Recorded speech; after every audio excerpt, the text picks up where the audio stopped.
and welcome back to Love Your Food. After last week's snickerdoodle cookies, this week we are doing a classic chocolate chip cookie.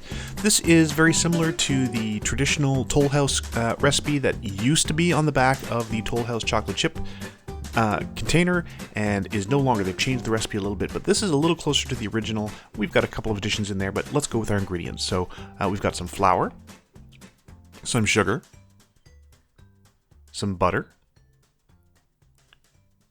some brown sugar, a little bit of vanilla, some eggs, some baking soda, some baking powder, a little bit of salt, some chocolate chips, we prefer dark chocolate chips, and some toffee chips. Now, we prefer, if we can get our hands on it, we like the Score toffee chips, but whatever toffee little bits, you can break up a Mac bar or whatever, anything you like on those lines.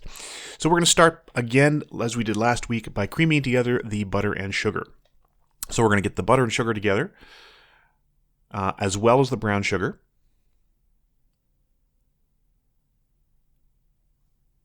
And we're also going to get our salt in there to start. And our vanilla, which you'll remember we forgot last week and had to add just as we were mixing in the flour. But this time we got it in time for this one. So we are going to get this going.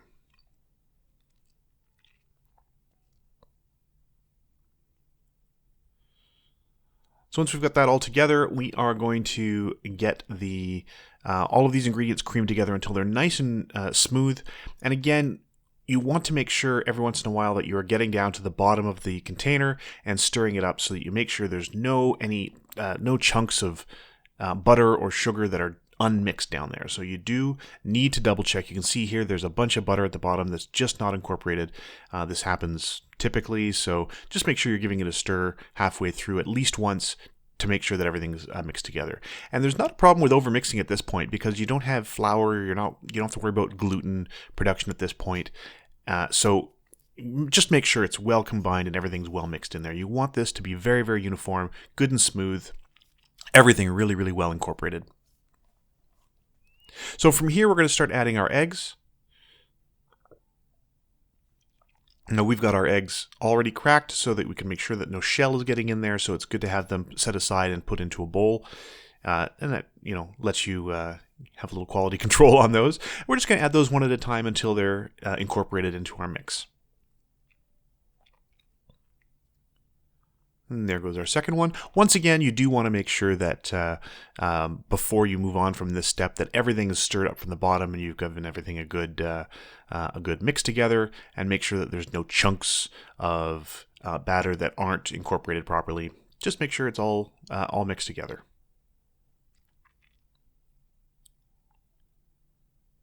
And there we go. Just give it a good stir all the way down to the bottom. And it looks like everything's pretty well combined at this point. So it's time to move on to our dry ingredients.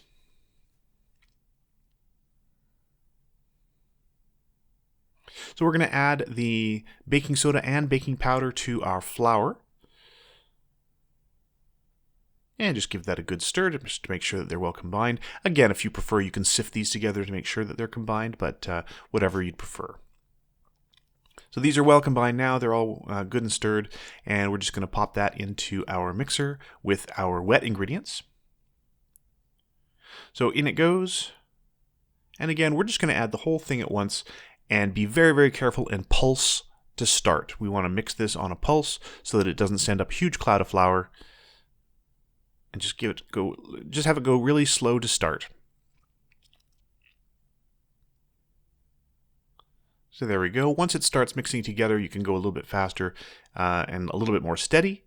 But when you're starting, you just want to make sure that you're not going too fast and sending up a huge cloud of flour into your kitchen. Now you don't want to mix everything all the way here. You can see we're stopping here. It's not mixed all the way yet. And the reason for that is we still need to add the chocolate chips and we still need to add the toffee chips. And we want to give those a good mix in, but we don't want to overmix our batter. We've got flour in there now, and if it gets overmixed, too much gluten will form from mixing the flour together, and you will end up with just tough cookies. So we're going to add on our chips, toffee and chocolate. We just find that toffee chips add this really nice richness. It's quite buttery toffee, so it adds this really lovely flavor to the whole thing. And again, we're just going to pulse this together. You do want to go slow here because you don't want to break up your chips too much. Your chocolate chips will sort of break up and smush together a little bit. But if you go pretty slow, you'll get a good mix in there. And you can see here, everything's mixed together.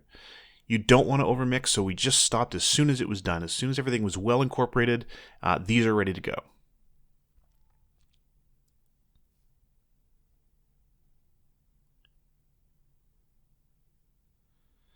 So from here, all you need to do is we're just going to put these into balls. We're just going to roll these into balls, and again, these freeze extremely well. You can pick whatever size you like, and we're just going to put these on a baking sheet here and make sure that they're all roughly the same size.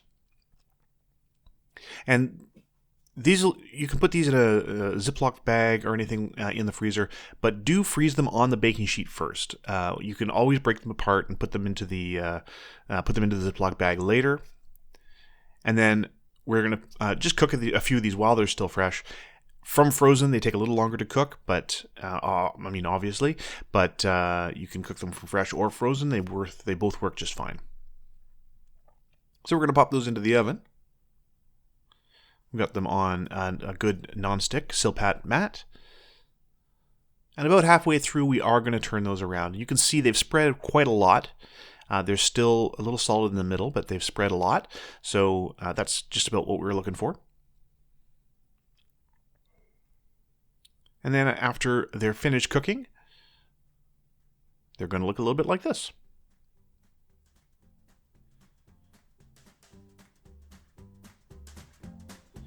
And that's it. They're pretty much done at this point.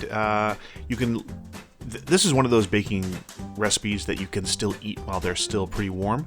Obviously, you don't want to put them in your face immediately out of the oven because they will be incredibly hot. But a warm chocolate chip cookie with a glass of milk, absolutely delicious. And we hope you'll give this a try. So if you like this recipe, please do like and subscribe. And if you have any recipes you'd like to see Chef Caleb try on the channel, please let us know in the comments below. And remember to love your food.